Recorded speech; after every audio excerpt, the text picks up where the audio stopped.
Как да разпознаем правилния партньор? Кой е този човек, който е за нас? Как изглежда той и какви са сигналите, че с този човек можем да градим не само това, което ни се случва тук и сега, а и нещо, което е в дългосрочен план.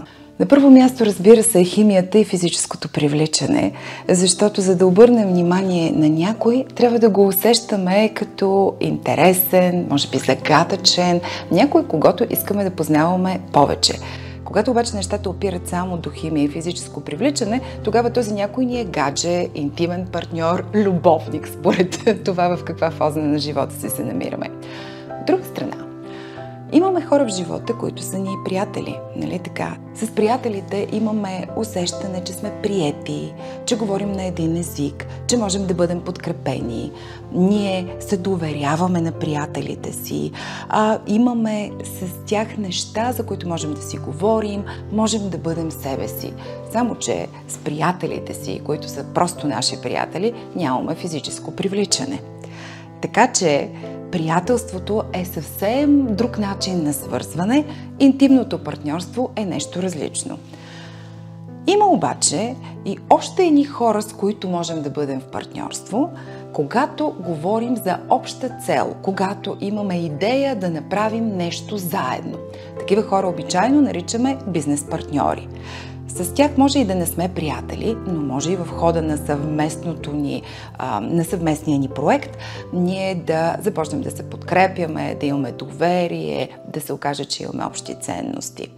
Когато говорим за интимна връзка, която може да се развива в дългосрочен план, тези три компонента са ни нужни. От една страна да го има физическото привличане, от друга страна да са налице общите ценности, подобието между нас като хора, не да сме напълно еднакви, разбира се, но да имаме усещането, че говорим с другия на един език. И за да може това партньорство да се развива в дългосрочен план, ни е нужно да имаме и обща цел.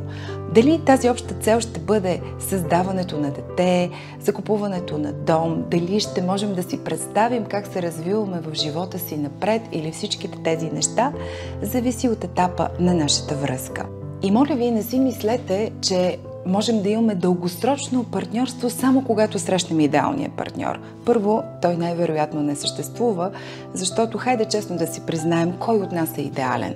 Аз лично не съм.